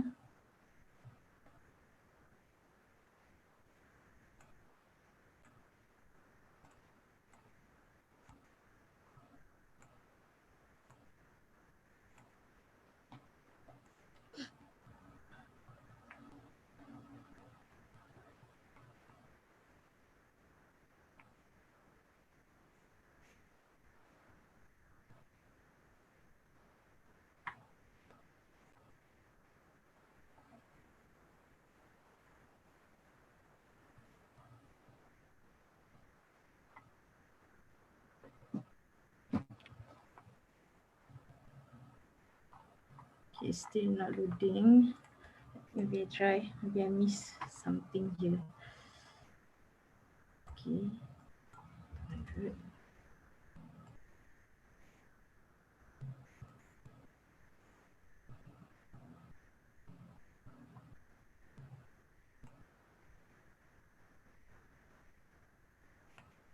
Okay, so it's supposed to be existing. Existing, and the surface 2 is the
okay, dia memang tengah hang.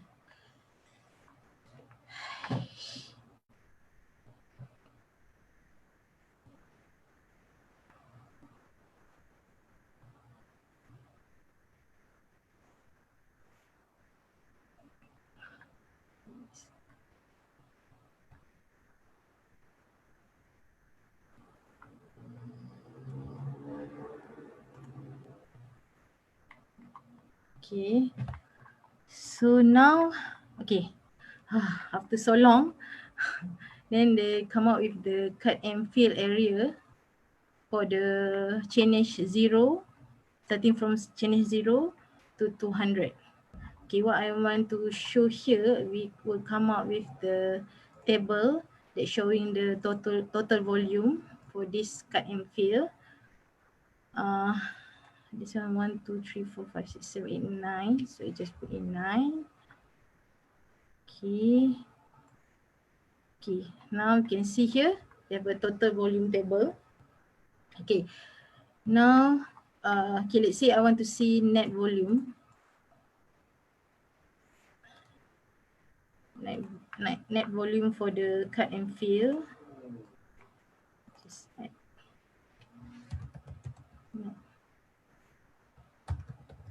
net volume. Okay.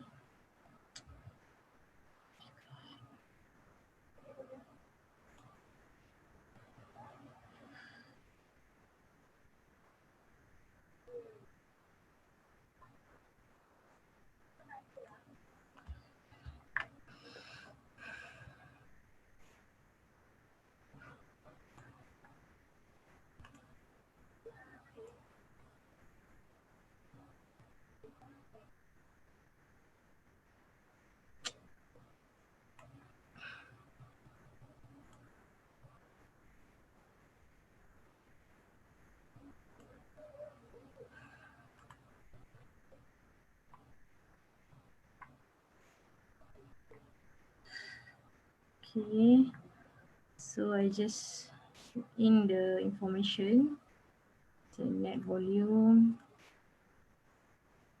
in the center, okay, apply and okay. So now we have a net volume column here. So now we can see here they have I think they have fill amount here. Okay, let's capture this value is a negative 17856.23. Okay, the total volume for chainage 200. Okay, so let's say we have changes in our design. So we have to change the value for 200 elevation. So we have to change the value of height. So let's say, okay, let's say we put in 200.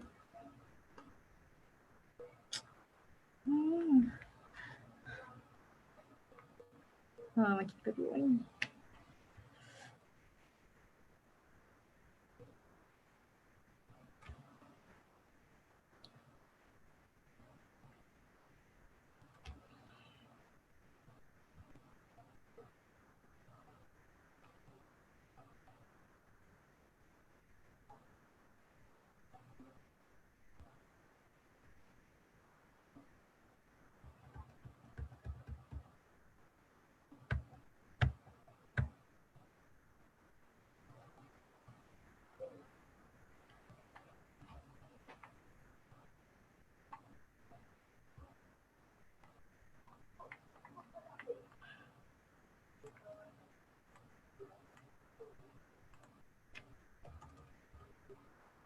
Then I put in 11.5 meter. Okay, so I don't want to make it more difference. So I change this value to the new height from 12 is it will be 11.5.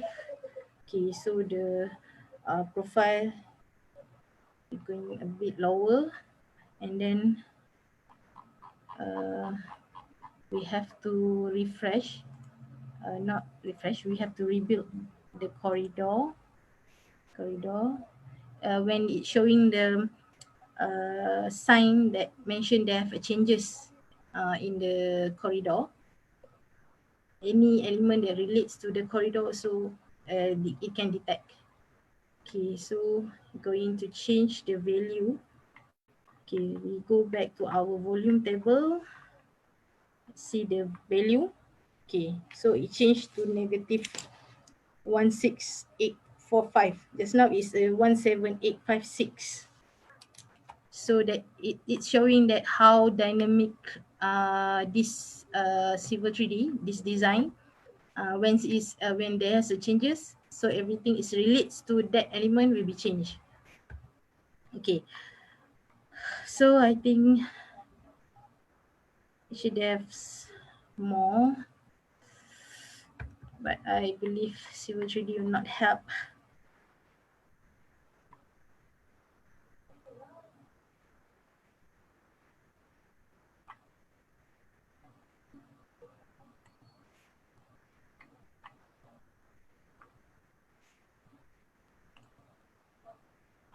Okay, so the last one in Civil 3D that what we have to do is creating a proposed level for our new area here.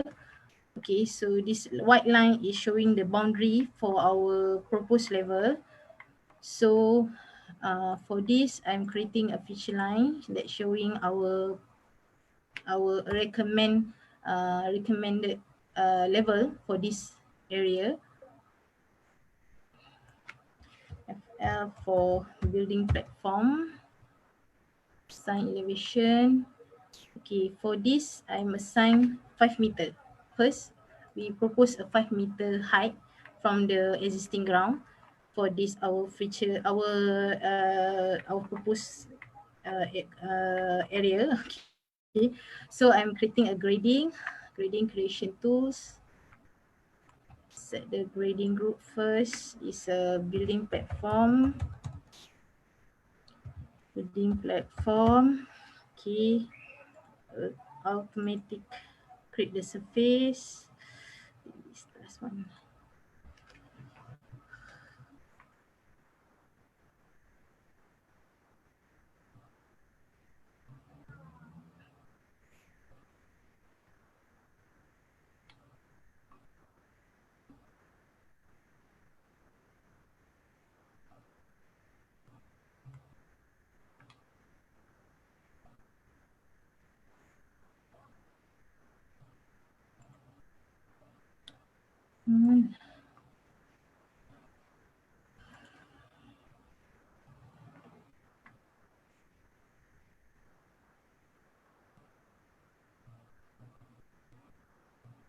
Okay. I'm changing to existing ground. Okay. Okay.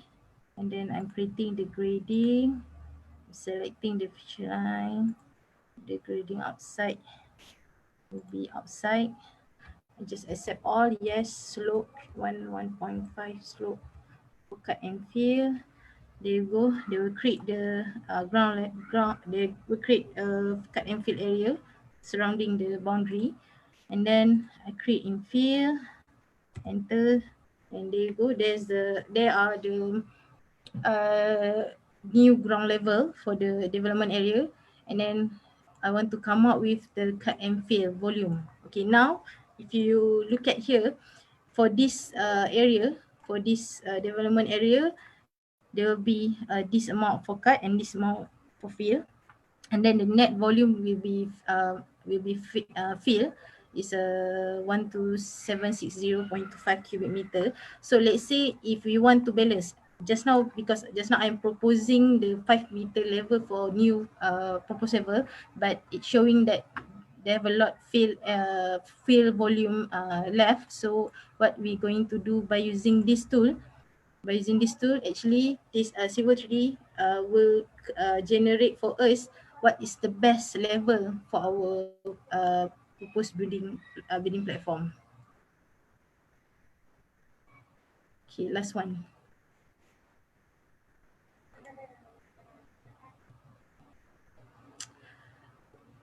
Actually, this Civil 3D is not like this if I'm not using the Zoom, maybe because of the sharing view.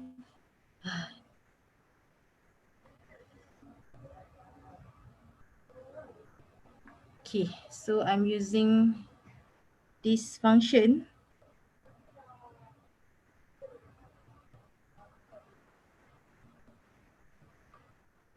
Okay, I'm selecting this.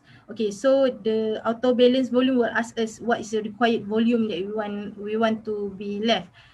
It will be good if 0 for cut and fill is 0, so it's a balance. So I just click OK for it to run. How to come up with the total volume 0. There which with there's no cut and no fill volume.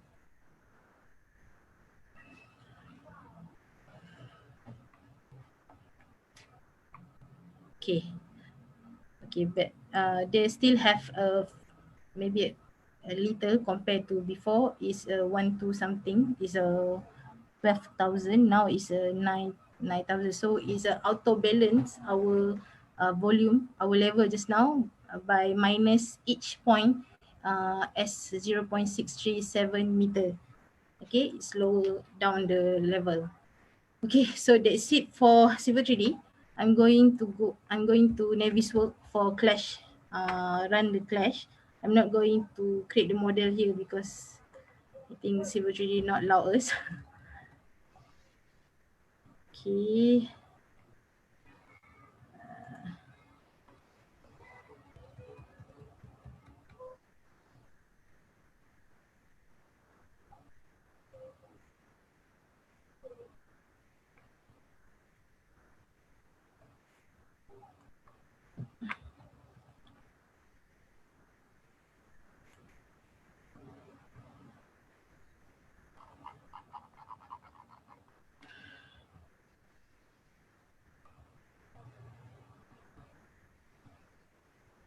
Okay, I close Civil 3D lah. I think this makes my...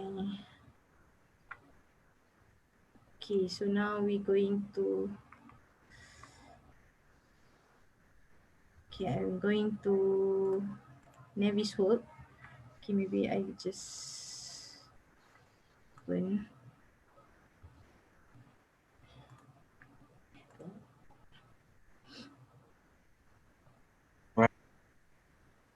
Can you hear me? Yeah. Okay, your presentation is quite detailed. Is it? Short.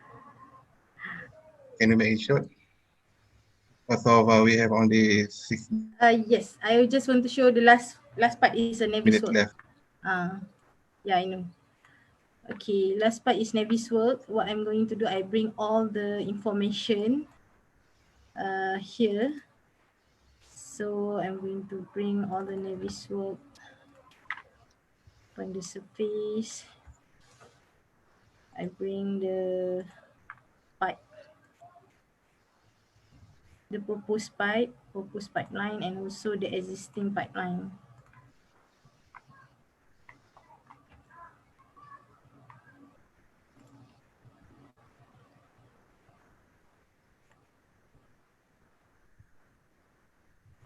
Okay, so here I will run the clash between the existing pipe. I can see your drawing. Oh, really? I think I'm sharing the each tools. I have to change the sharing. Where's the Zoom? Okay, sharing the Navis work. Okay, can see now? Yeah, I can see. Okay, now I want to run the clash. Can see, right? I want to run the clash between existing pipe and the proposed pipe. Okay, so I'm just selecting existing and proposed, and then I run the test. So it's showing they have a two clash between the existing and proposed pipe. So from here you can have the reports, and you can change in the Civil 3D by lowering or changing the location. Okay, so maybe that's it for Navy's work. Can I continue my slide? Do I have time? Cik Hairi, can I continue my slide? It's about a few. Okay, thank you very much, Madam Farhana, for the great sharing. Yeah, I hope the okay, for those who are interested to ask question, you can ask now or leave your question in the room. A lot of question here. So I just stop here. Nurul was asking, ada tak special position untuk BIM conductor? Ada special position untuk BIM conductor? Sorry, saya tak clear. What is a BIM conductor? Ini soalan siapa?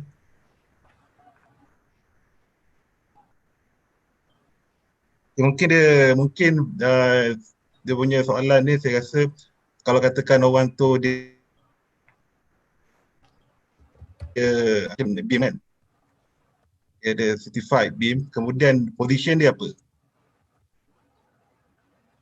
For specifically kalau untuk infrastructure, normally start with the BIM modeler lah.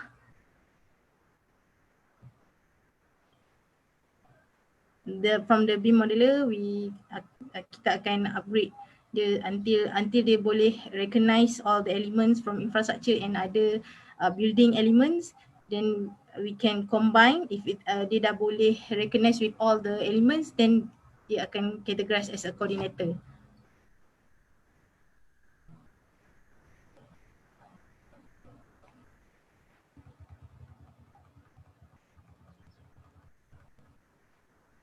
Yeah, there's a question. What are the system required? Okay, actually Dr. Panel asked me to proceed with my slide. Okay, you want to proceed your slide? Yeah, actually they have a few slides to finish it. Yes, Madam Farhana, you can continue for a few slides. Is it okay that Hairi? Okay, you can proceed with your slide. Okay. So let me finish some example actually.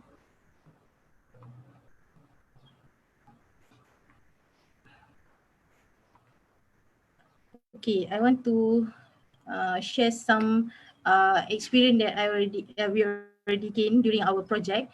Okay, some project that we've done is through proof of concept, whereas is a theoretical demonstration to confirm that certain concept and process is applicable to your actual project. So that's we categorize as a proof of concept. I have two example, and then our previous project for specifically in infrastructure, and then the Autodesk project, they are shared by another customer from Autodesk. Okay, so first is the development and upgrading of the proposed highway. Okay, in this project, we got the informations such as the survey, LiDAR, and also the layout drawing. Okay, by using the sorry, please ignore the sound. Okay, by using this four software, we come up with the 5 output or 5 objective in this project, which is we provide the 3D BIM model, we run the clash analysis, quantity, visual, and as-built. Okay, first output that we have in this project is a 3D BIM model. This is coming from infrastructure. These two above is coming from infrastructure, and these two is a map 3D for information from GIS, and also the civil 3D. We are creating the services under the ground. Okay, and then we run the clash. Okay, so first we found the clash, and we resolve the clash by changing the location of the pipe. Okay, and then the next one is the quantity. So once before this design is clash, the quantity is this number, and then after we change the design, we changing the location of the pipe, the quantity is different. So it also helps in the quantification. And then the visualize. You also can visualize what you've done in the below the ground. Okay, some visualization.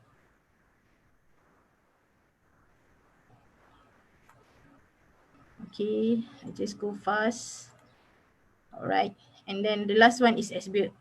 Okay, so for this first PO's proof of concept project, this is what we've done. And then the second one for proof of concept is a proposed pavement rehabilitation and associated works. And then the project workflow is information that we gain is a survey information, layout drawing, and also the detailed drawing in the 2D hard copy. Okay, so with this 4 software, we come up with the output with the 3D BIM model. We're creating the 3D BIM model, visual, quantity, and 4D simulation. Okay, so for the first output, so this is all the element in Civil 3D that we come up from this information that we have. And then the visualization is showing the traffic management plan for the pavement rehabilitation route. You see we split the pavement route by each 200 meter. The first we place on the left hand side, and then when left hand side is done, we're going to post the right hand side lane. So this is how the done it in a Civil 3D. So once they finish, we're going to do the next another 200 meter. We done it in a Civil 3D and CloudWorks.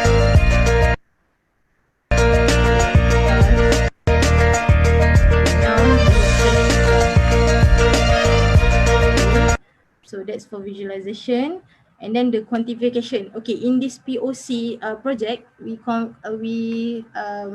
differentiate the value from the manual calculation, and volume is coming from a Civil 3D. Actually, it's same. Okay, for the area and the volume is same. So that's mean the Civil 3D is doing is more easy rather than your manual calculation. Okay. So this is for this simulation. Okay, if you can see here, on the left hand side is a plan model that attached with the plan schedule, and then the right hand side is actual construction with the actual planning schedule. If you can see, is in plan is supposed to start first, but in the planning they still not yet started, even though they already finished one lane, rehab one lane for the in the plan, but in the actual they still not started yet. So that's how the 4D simulations work. Okay, to comparing between the plan and versus actual. So here the contractor and the client can keep track the progress. Okay, so here they're supposed to be finished on time, but here they're still running. Okay, here they got the date and all the total cost and also the percentage of the project. Okay, so this is our previous project. One of it is a Duke 2, which is a Duta and Ulu Klang Expressway, whereas we come up with the fly-through video using framework tools. The result video is showing fly-through and proposed area from Bulatan Pahang to Duke Highway, okay, in KL. So they short video showing the visualization for the project. So it's running towards the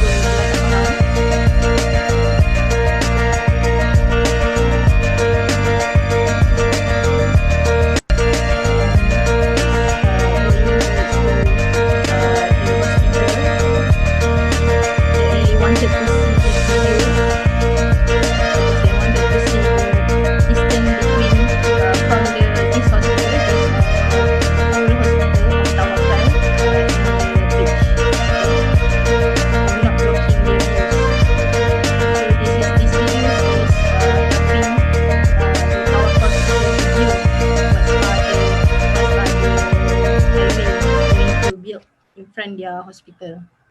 Okay, and then the last okay, this is the previous project. For previous project is Prima Alam Damai Ceras that we've done. This is the integrated model which consists of infrastructure and all the building, including the architecture, structure, M&E. Okay, this is a customer story by Autodesk. In Malaysia, they done the Pen Borneo Highway using fully in BIM. Okay, so maybe I just run. Okay, if you wanted to see the preview, you can go to the actual Autodesk customer stories by BIM Asia. Okay, so this is what they've done.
Okay, so the last one is in China. They're using BIM in a high-speed rail. Okay, the result they achieve, they're able to design 6 tunnel and 10 bridges in just 6 weeks. And they rely entirely on BIM process. Okay, so that's it from me. Any question? Okay, maybe I go to chat room. Our chat room.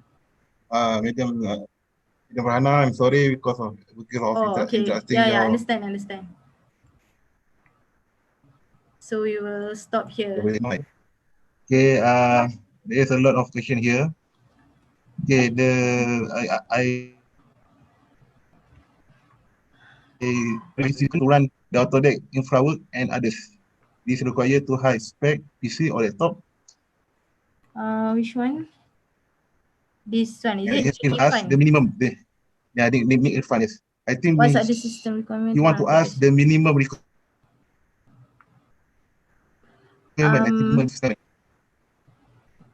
The requirement, the lowest that I can think of now is the lowest is 8 GB RAM, but the most highest that you need to have is the graphic card. Actually, the graphic card is running the view, and then actually it still depends on how big the size of your project, how big your project is. So that's why if the infrastructure, we have to break down to the limited distance for each for the stretch.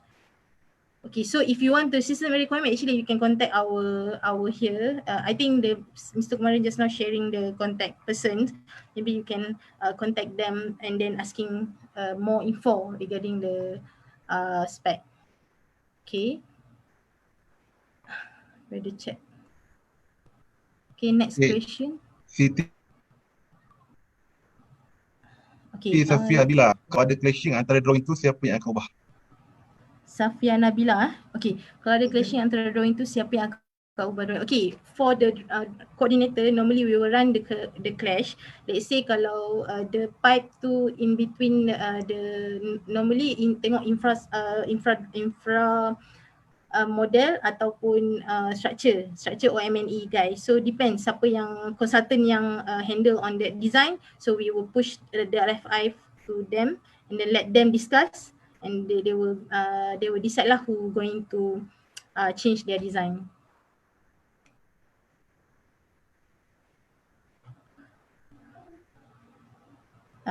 Saya proceed for the doctor from Dr. Penia. Okay. Ada Dendu. Okay, Cik Luffy ada tanya. Ada Dendu? Cik Luffy, ada Dendu apa projek lain? Actually banyak. Cuma sebenarnya saya memang kalau boleh saya nak tunjuk, tapi because of some tak siap lagi, some ada yang dah siap, cuma kita orang terpaksa because PNC, but normally yang besar-besar yang saya tahu is MRT2, Pemborneo, and then saya tak boleh review banyak sangat lah sebab most of it is a PNC. Tapi mostly project infra is they looking forward to have BIM sebab JKR memang really go deep for BIM. So banyak project infrastructure yang incoming, might be they akan guna BIM lah. Okay, hope Encik Lofi clear dengan saya punya ni. Okay, ada lagi soalan? Okay, soalan daripada saya. Okay. Ya. Yeah. Kalau untuk software yang digunakan Revit untuk infrastruktur kita tak guna Revit. Saya guna Revit for infra dengan Revit for infrawork. It's a civil 3D. Kita panggil civil 3D. Civil 3D. Cuma untuk civil 3D ni design proses dah complete, baru kita akan masuk dalam civil 3D. Tak actually. Okay, dah okay ke soalan? Itu je. Encik Hairi punya line. Okay, itu je Okay, kalau untuk Civil 3D, sebenarnya Civil 3D adalah tools yang lagi detail untuk kita buat design for infrastructure. Tapi disebabkan apa yang saya tunjuk tadi is relation between this all the software yang ada dekat dalam Autodesk punya collection. So apa yang saya buat adalah saya try untuk combine all these tools untuk create satu model yang okey lah, boleh jadikan contoh. Tapi disebab sebenarnya kalau dalam Civil 3D sahaja kita boleh straight forward design without pergi infrawork pun sebenarnya. Let's say kita ada consultant yang ada memang complete, ada surveying information, ada layout, and then all the details, cross section semua actually kita boleh ambil and then terus straight design. Ataupun actually kita boleh start direct design in Civil 3D, tak perlu 2D pun tak apa. So as long as kita ada town planning punya layout and kita ada survey, then kita boleh start our design in Civil 3D.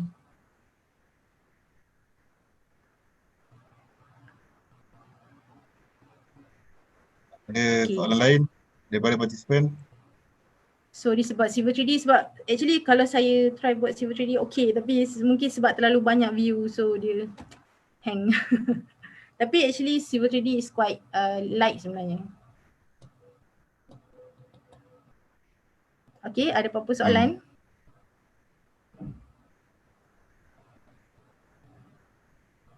Okay, Okay. Rasanya macam dah tak ada soalan. Okay. Okay, Sorry Cik Hairi. I'm Hasana. I have one question. Which area can apply BIM besides civil engineering? Besides civil engineering? Yes. Okay, itu je ke? Yes. Puan Hasana. Okay. Actually besides civil engineering we have M&E by okay, because of I'm just showing you guys regarding the infrastructure, but our colleague next will be showing the more to building. So actually in building you can see there a lot BIM can do instead of for infrastructure. Actually BIM can apply in a surveying, can be applied in a town planning, can be applied for the QS, for the M&E engineering, and also the architecture. So not only civil engineer, it's related actually. Okay, thank you. I hope I'm answering your question. Yes. Okay.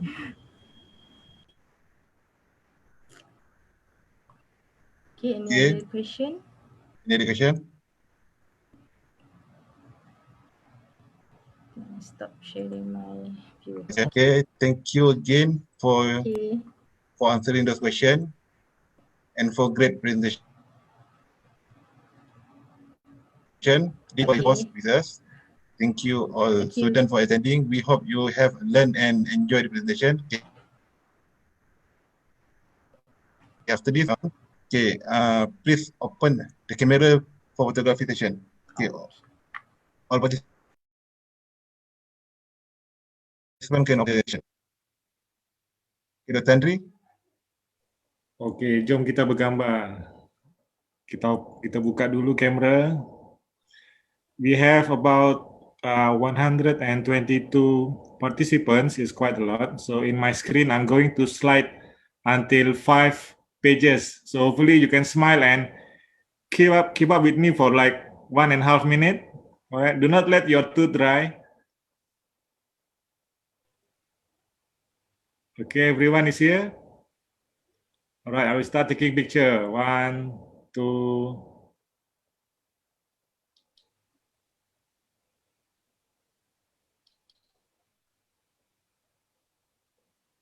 Right, moving to page 2.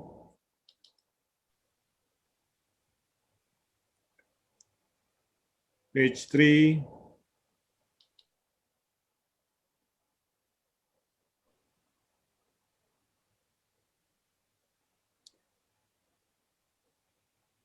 Page 4.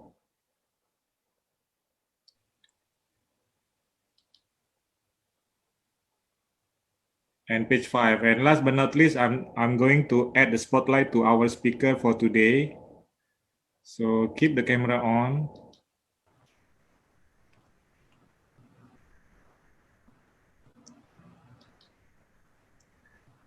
Is Mr. Kumaran is still here? I'm not sure. I think no. No. Okay, so I will put our speaker for today and Thank you, our guys. moderator. Right, so I will take another picture. Keep smiling. All right, thank you everyone. Thank you. Thank you, guys. Thank you. Stay safe. Thank you, Bye. Farhana. Thank you. Thank you so much. Thank you, Farhana. Thank you. Thank you. Thank you. Alhamdulillah. Thank you.